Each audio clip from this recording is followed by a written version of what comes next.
Good morning. Hello from Halo. This is Sam speaking, and hopefully you can hear me over the printer going in the background.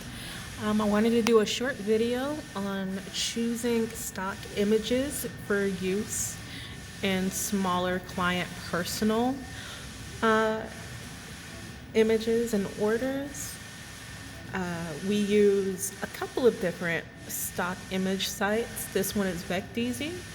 To find the login information, check the farm folder and it's titled login info. I won't show all of that information on video because it does have passwords and things like that. But I did want to let you know where you can find the information to log in to these sites.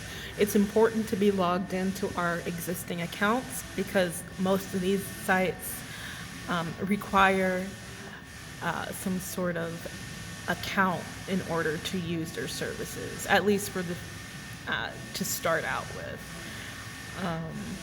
So here's VectEasy. This has a pretty large library of free stock images. It's important to gravitate towards the free ones because the ones that aren't free and require a pro license usually means there's more restrictions used on that piece of stock. So you do not want to use a stock image that requires a little bit more of an upgraded license that could lead to some legal issues, and it's no point really. So to start out, there is a filter area over here. I always like to start out with vectors first because vectors in general are easier to work with and edit once you have them. And I always change the licensing type to free license. There's nothing more aggravating than seeing a perfect piece of stock and then to see you need to use a more advanced license. So going over here, this is the project we're currently working on. There's already quite a few stock images in use. I figured it would be nice to add another element to it to kind of bring this whole thing together. It's supposed to be a chalkboard ingredients list. Let's kind of bring things up here. And the client did give me some direction on how they wanted it to look. See, and here's the reference image they gave me for the kind of image that they wanted to emulate. I'm seeing these vines and I'm wondering if I can find some vines to add to this design to kind of really pull it together, because right now it just looks like a little plain old chalkboard. And we really want our customer to be happy with what they receive. So when you're searching for an appropriate stock image, the key is to use simple keywords. You don't want to get too specific because you might miss out on something that may not be exactly what you're looking for, but it would be very easily editable. So in here, I'm just going to use vines just to see what comes up. Ooh. And see, there's a lot. See, in a lot of vector image, a lot of free. And then it just goes down to choosing what would work best for our purposes. Let's double check the customer reference. Maybe something along these lines. Simple. The vine type isn't very specific. And it's all down to an art of choosing one or a set, because a lot of these vectors come in sets. So here is a good example, a great example of a set. These would be able to be I guess separated for easier application. And I think these shapes, especially this one, would work well for our purposes. So just to bring up, yeah, that's similar, right?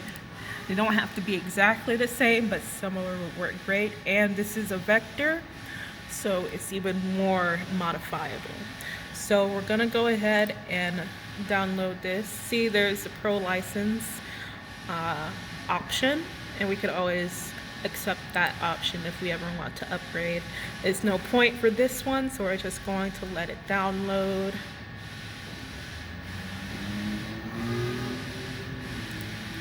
It's always going to download as a zip file, so go ahead and extract it. And I go ahead and extract it straight in the download folder. And here is everything that's included. So there's the my hand's shaking, my apologies.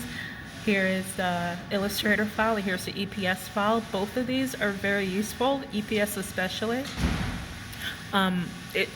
There's two file types that keep all the EPS information.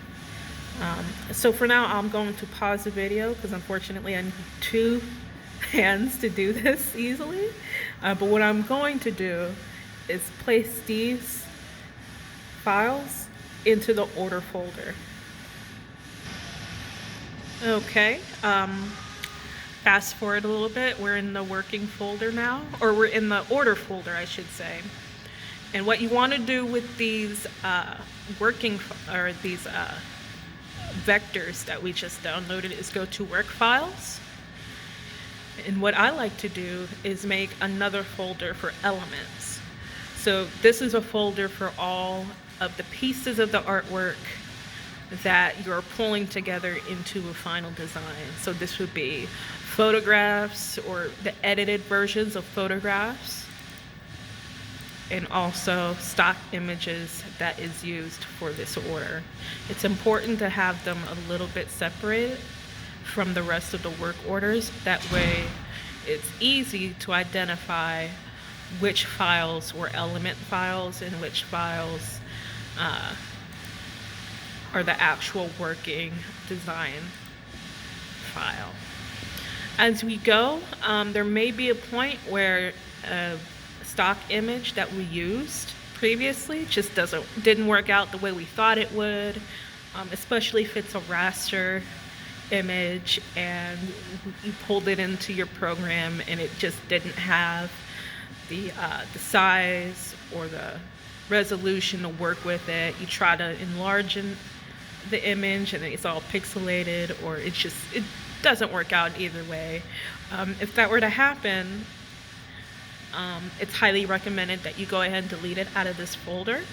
Everything in this folder is something that is going to be used in the final design, and if it's not, I would make a point to delete it.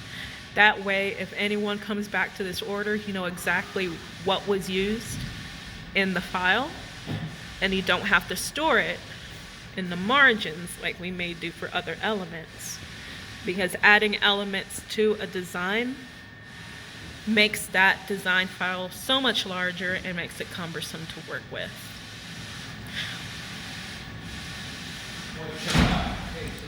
So what I'm going to do, I'm going to right click and I'm going to hit open with Illustrator, since that is my design program. So here we are. Here is the live vector file. So this is kind of difficult to work with. So what I'm going to do with these is I'm going to separate them, prepare the file for use, and then I'll choose which vines of these to actually transfer over here. I will have a follow-up video once I do all of that, because I've discovered it's quite difficult to film a process and actually do the process. So I will see you here soon. Again, this was Sam speaking, and I hope so far these tips help you with your design process.